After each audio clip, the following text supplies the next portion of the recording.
প্রিয় ভিউয়ার্স, আজকে যে রেসিপিটা শেয়ার করছি এটা আমাদের কোনো খাবারের রেসিপি না, তবে অবশ্যই চুলের খাবারের একটা রেসিপি। অর্থাৎ চুলে ব্যবহার করার জন্য একটা তেল তৈরি করব বাসার ঘরোয়া কিছু উপকরণ দিয়ে। আমার সাথেই থাকুন আর জেনে নিন কীভাবে চুলের জন্য খুবই উপকারী আর পুষ্টিকর এই তেলটা তৈরি করবেন। তেলটা তৈরি করব আমি এর জন্য নিয়েছি নারকেল তেল। নারকেল তেলটা একদম জমানো অবস্থায় আছে, এই কারণে এটাকে আমি নরম করার জন্য গরম পানির মধ্যে রাখলাম নারকেল তেলের বোতলটা। তেলটাকে গলানোর জন্য আপনারা মাইক্রোওভেন কিন্তু করবেন না। কারণ কি জানেন? কারণ মাইক্রোওভেন করলে তেলের মধ্যে যে ভিটামিনগুলো আছে, পুষ্টি গুণগুলি আছে, সেগুলি কিন্তু নষ্ট হয়ে যাওয়ার সম্ভাবনা আছে। এই কারণে আমি জাস্ট গরম পানির মধ্যে কিছুক্ষণের জন্য রেখে দিচ্ছি। প্রথম যে উপকরণটাই আমি হাতের কাছে তৈরি রাখছি এটা পেঁয়াজ। এটা লাল রঙের পেঁয়াজ।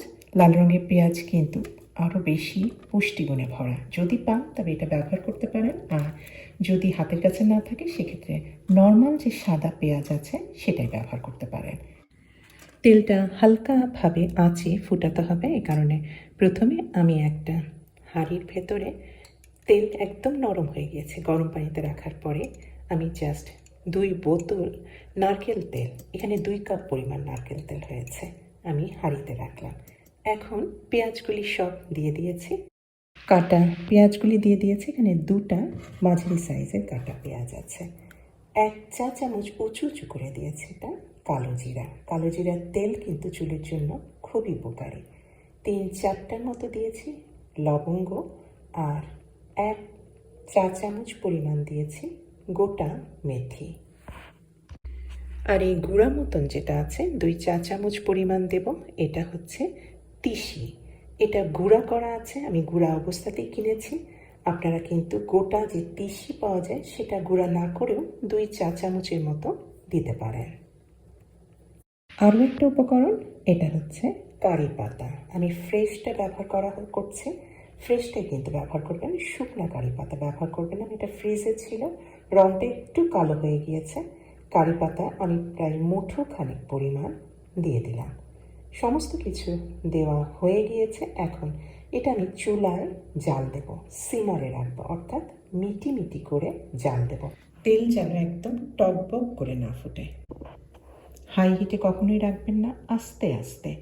এখন সিমারে বা মৃদু আঁচে এটা জাল দিব আমি প্রায় আধা ঘন্টার মতো। আধা ঘন্টার মধ্যে দেখবেন যে আস্তে আস্তে ফেনা হচ্ছে, আস্তে আস্তে করে বুদবুদ উঠছে, আস্তে আস্তে করে এখান থেকে একটা সুগন্ধ কিন্তু আপনি পাবেন কারি পাতার, কালো জিরা, পেঁয়াজের।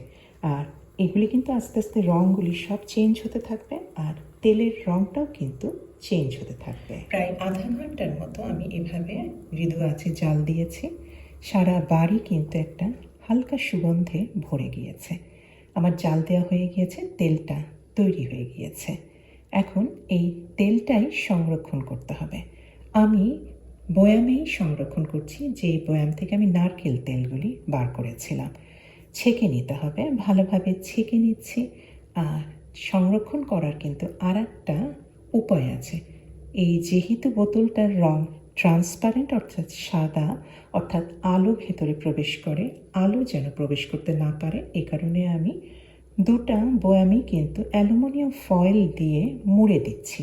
এতে হবে কি, বয়ামের ভেতরে কিন্তু আর আলো প্রবেশ করতে পারবে না, ফলে তেলের ভেতরে যে পুষ্টিগুণগুলি আছে সেগুলি কিন্তু আর নষ্ট হবে না। আপনারা কিন্তু প্রায়ই দেখবেন যে বিভিন্ন তেল, অলিভ অয়েল, যেমন জলপাইয়ের তেল সংরক্ষণ করার জন্য সংরক্ষণ করা হয় বাইরে, দেখবেন এই ধরনের কালো কাচের বয়ামের ভেতরে। এতে হয় কি, তেলের গুণাগুণটা আলোর সংস্পর্শে আসতে পারে না, ফলে ভালো থাকে। তেলের গুণাগুণ একদমই নষ্ট হয় না। এই ছোটোখাটো জিনিসগুলি কিন্তু মেনে চলার চেষ্টা করে এই তেলটা এই ধরনের উপকরণ দিয়ে সহজেই তৈরি করতে পারবেন।